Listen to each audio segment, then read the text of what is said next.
Bonjour à tous, chers frères et sœurs, ceux que je n'ai pas vus, soyez bénis dans le Seigneur qui êtes ici, dans la maison de l'Éternel.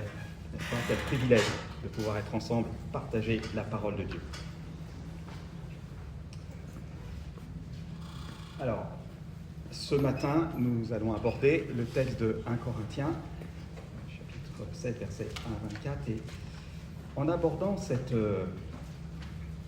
question d'inceste au sein de l'Église de Corinthe, au chapitre 5, ces derniers messages que j'ai donnés, je me disais, je suis tombé sur le mauvais chapitre. Mais je vois que le chapitre 7 n'est pas plus facile, finalement, à aborder et à traiter en Église. Je soupçonne mes frères de m'avoir refilé la patate chaude.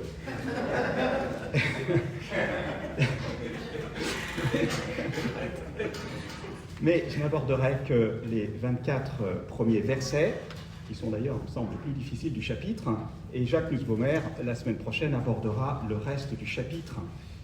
Donc on va lire ces versets, je le dirai dans la LEG 79, vous pouvez suivre dans vos versions respectives. Donc 1 Corinthiens, chapitre 7. Pour ce qui concerne les choses au sujet desquelles vous m'avez écrit, je pense qu'il est bon pour l'homme de ne point toucher de femme. Toutefois, pour éviter la débauche, que chacun ait sa femme et que chaque femme ait son mari. Que le mari rende à sa femme ce qu'il lui doit et que la femme agisse de même envers son mari. Ce n'est pas la femme qui dispose de son corps, c'est son mari. De même, ce n'est pas le mari qui dispose de son corps, c'est sa femme.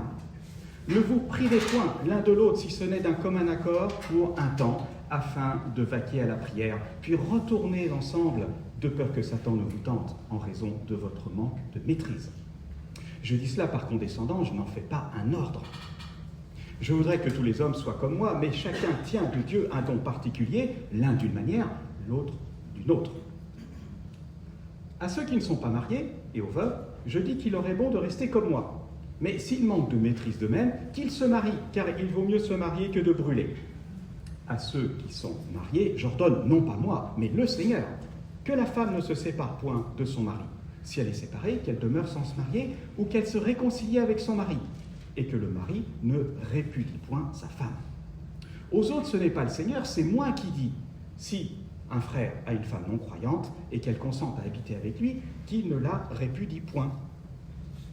Et si une femme a un mari non croyant et qu'il consente à habiter avec elle, qu'elle ne répudie point son mari. Car le mari non croyant est sanctifié par la femme, et la femme non croyante est sanctifiée par le mari. Autrement, vos enfants seraient impurs, mais maintenant, ils sont saints. Si le non-croyant se sépare, qu'il se sépare. Le frère ou la sœur ne sont pas liés dans ces cas-là. Dieu nous a appelés à vivre en paix. Car sais-tu, femme, si tu sauveras ton mari, ou sais-tu, mari, si tu sauveras ta femme? Seulement, que chacun marche selon la part que le Seigneur lui a faite, selon l'appel qu'il a reçu de Dieu. C'est ainsi que j'ordonne dans toutes les églises.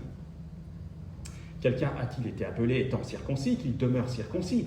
Quelqu'un a-t-il été appelé étant incirconcis, qu'il ne se fasse pas circoncire?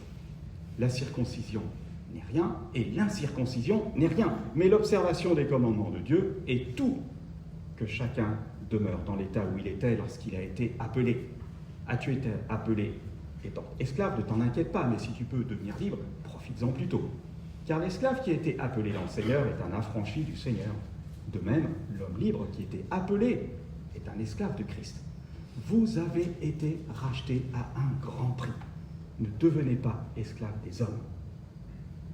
Que chacun, frère, demeure dans l'état où il était lorsqu'il a été appelé. Jusqu'ici, la parole de Dieu.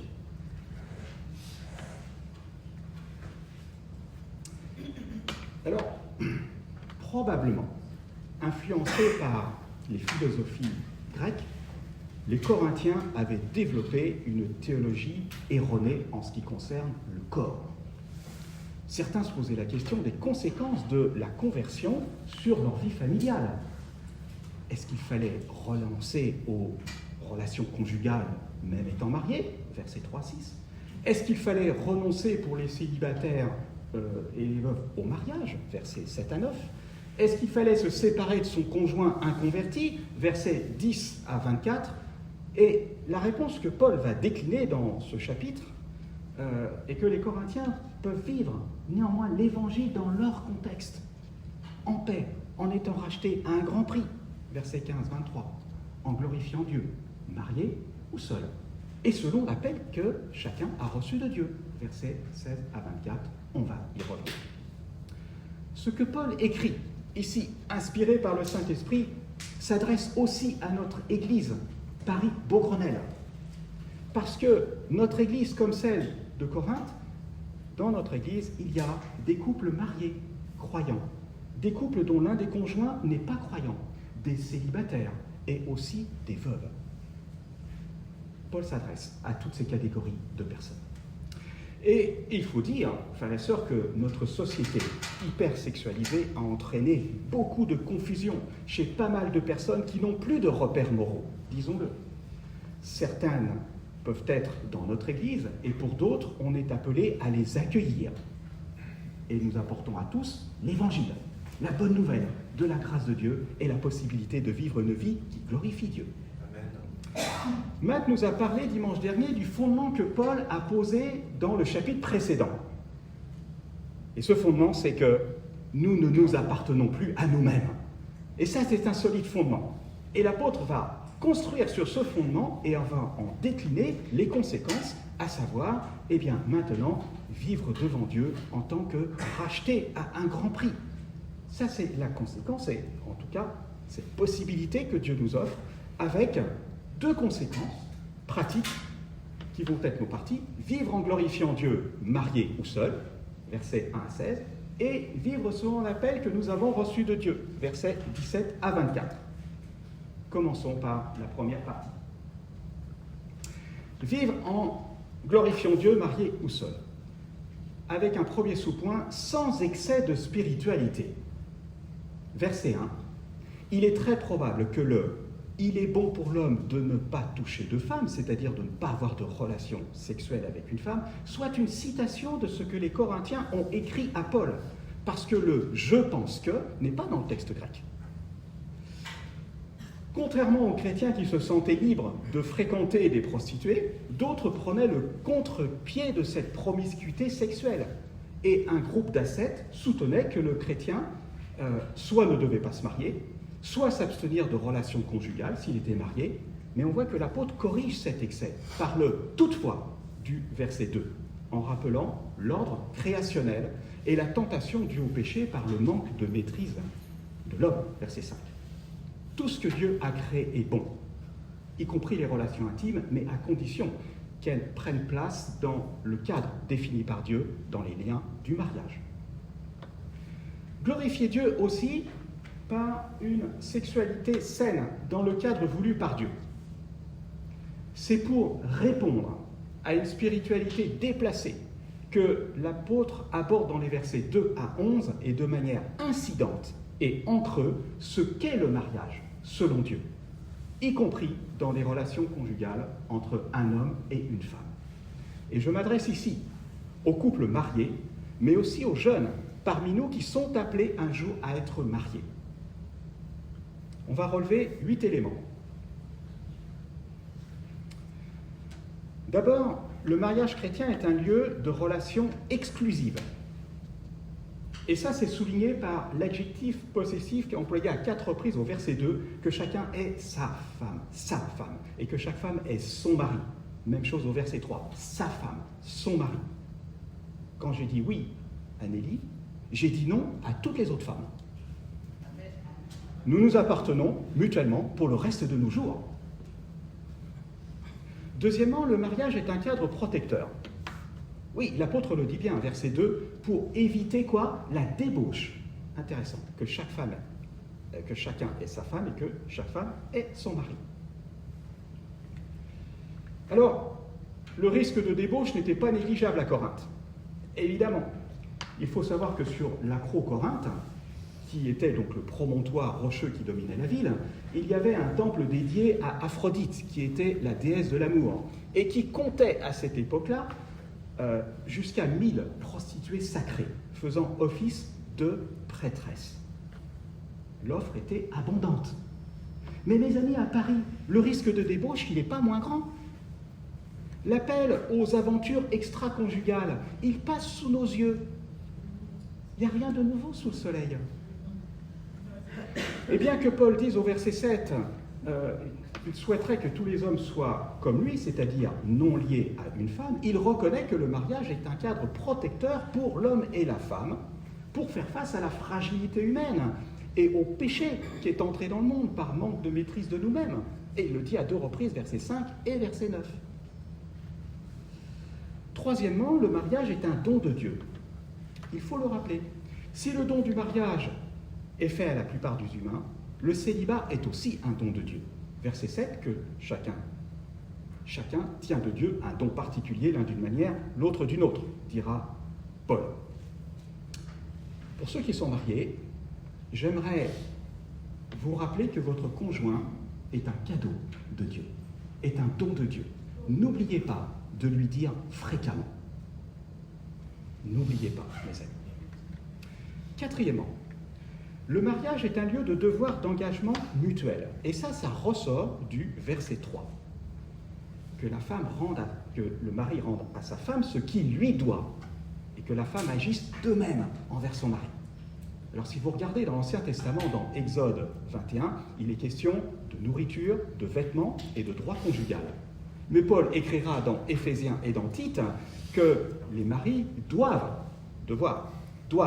aimer leurs femmes. Maris, aimez vos femmes. Les maris doivent aimer leurs femmes et les jeunes femmes aimer leurs maris. Avant d'être un contrat, mes amis, le mariage est une alliance. Ne l'oublions pas. Et cela ressort des versets 10 et 11 où Paul ordonne que la femme ne se sépare pas de son mari et que le mari ne répudie pas sa femme. Ces deux expressions reviennent à 4 reprises en relation avec un couple marié, avec un croyant ou non.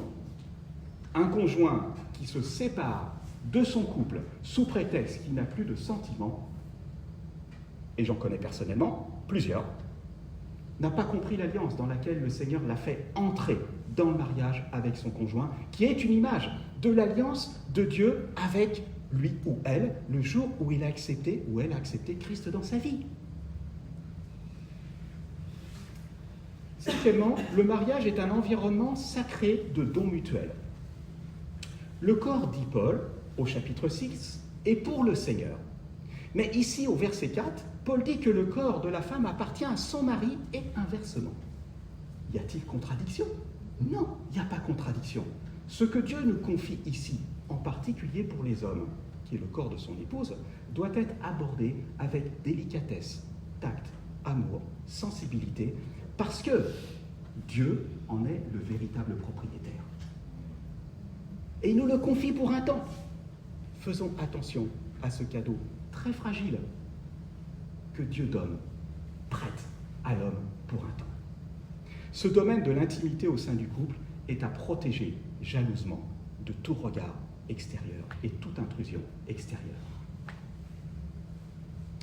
Sixièmement, le mariage est un lieu d'unité. C'est bien d'un commun accord et ensemble, verset 5, que le couple décide ce qu'il s'autorise à faire et vivre. Ces deux mots devraient régir la vie du couple tout entière, y compris celui de la vie intime. Et septièmement, le mariage est un lieu où Dieu est au centre. Et peut-être qu'il aurait fallu commencer par là.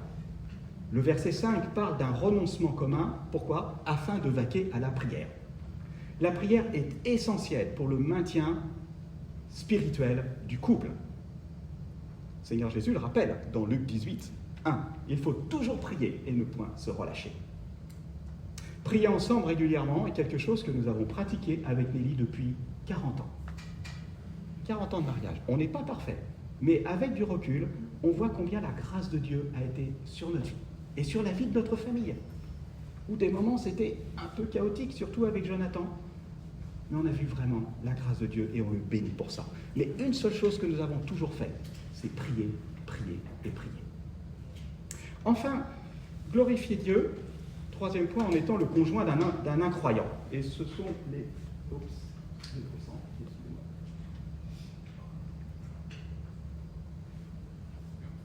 en étant le conjoint d'un incroyant. Voilà.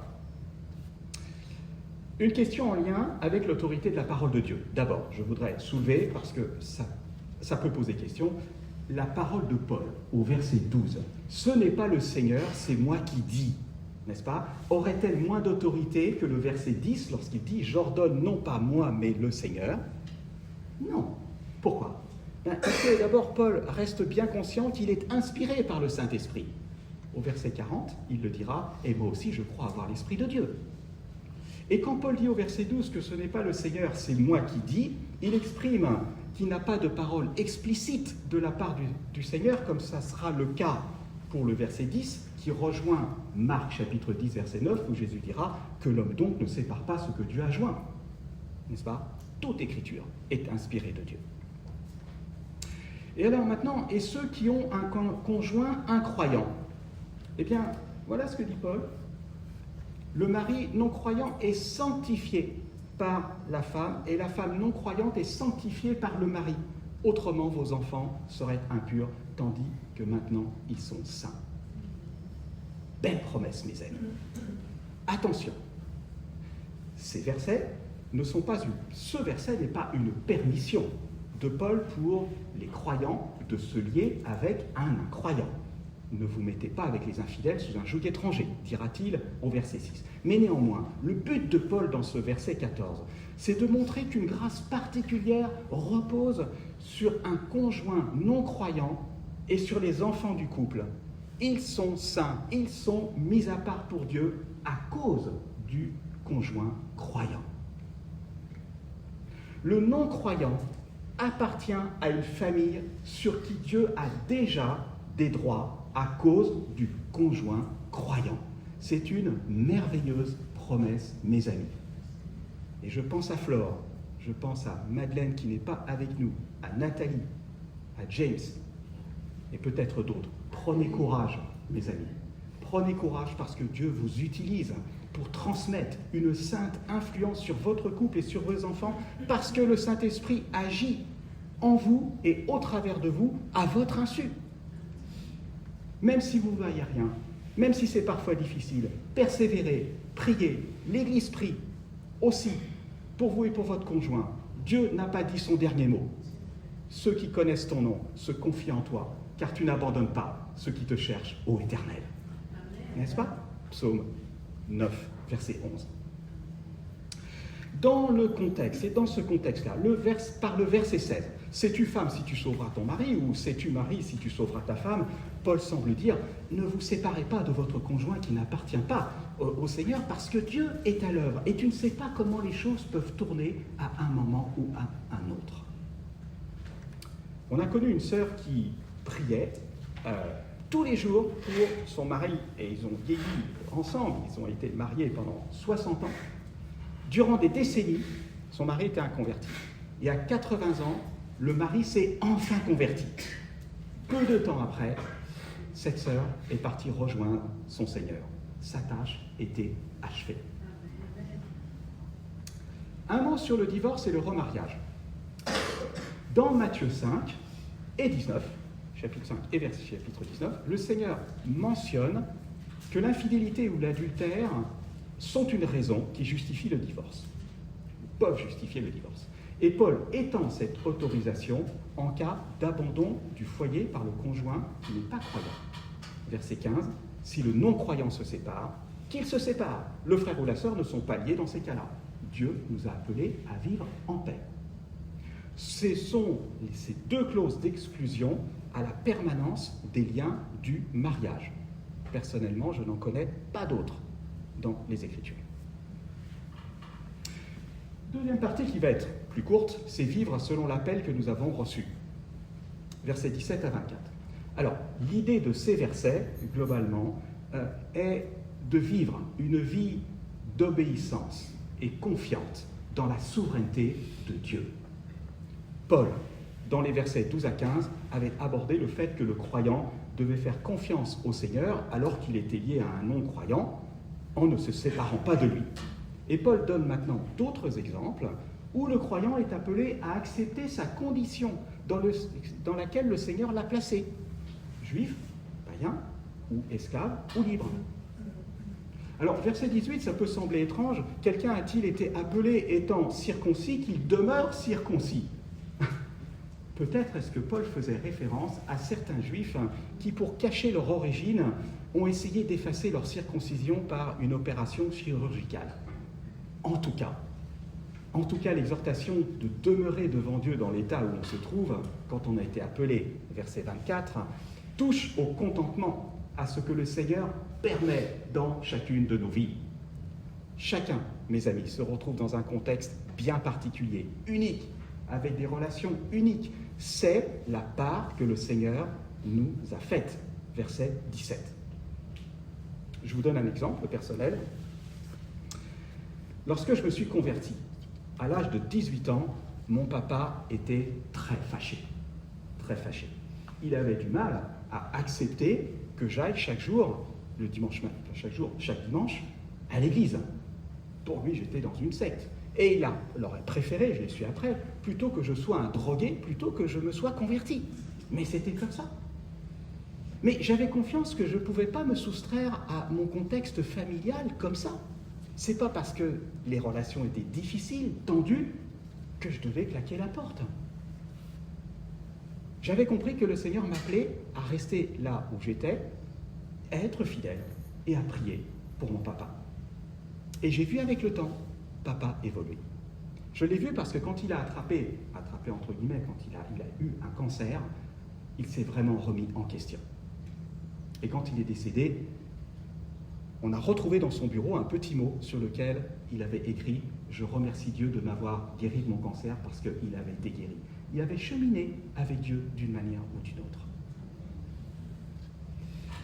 Le Seigneur ne nous appelle pas à renier notre contexte particulier, mais à y être des témoins et à vivre en tant que rachetés à un grand prix. Verset 23. Quand cela est possible, évidemment, ce qui n'est pas toujours le cas. Et lorsque nous passons par des périodes, des épreuves particulières, nous pouvons être assurés qu'il est toujours possible de glorifier Dieu dans cette position unique qu'il nous a assignée dans sa souveraineté. On a tellement d'exemples, mes amis, dans l'Ancien Testament. Pensez à Joseph, comment il a glorifié Dieu dans son contexte tellement difficile. Et nous, c'est pareil. Chacun d'entre nous, à l'école, au travail, en famille ou dans d'autres relations, nous pouvons toujours glorifier Dieu dans ce contexte-là, parce que c'est la part que le Seigneur nous a assignée. Et on n'est pas appelé à secouer le joug, mais à être fidèle là où Dieu nous a placés. Alors, que dire en conclusion? La parole de Dieu offre au peuple de Dieu un saint recadrage pour la vie, homme-femme, selon son plan. Mais qui d'entre nous est vraiment capable de vivre comme Dieu le voudrait, dans une relation à l'autre, toujours à la gloire de Dieu, en acceptant pleinement l'appel que Dieu nous a fait? Il n'y en a qu'un seul qui a vraiment vécu comme ça. C'est le Seigneur Jésus lui-même, mes amis. Lui seul a vécu cette relation parfaite avec son semblable lorsqu'il était sur la terre. Lui seul a accepté l'appel de Dieu et la part que Dieu lui a faite d'être l'agneau de Dieu qui ôte le péché du monde.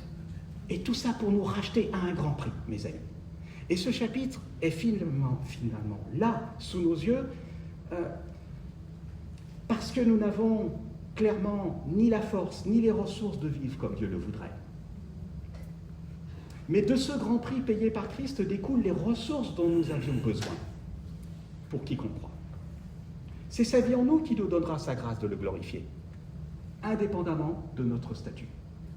C'est son esprit qui nous permettra d'aborder avec réalisme et espérance des situations familiales plus difficiles, plus complexes, au sein desquelles Dieu veut nous utiliser. Ce grand prix que notre Dieu a payé ne change pas le contexte dans lequel nous sommes, mais nous donne un nouveau sens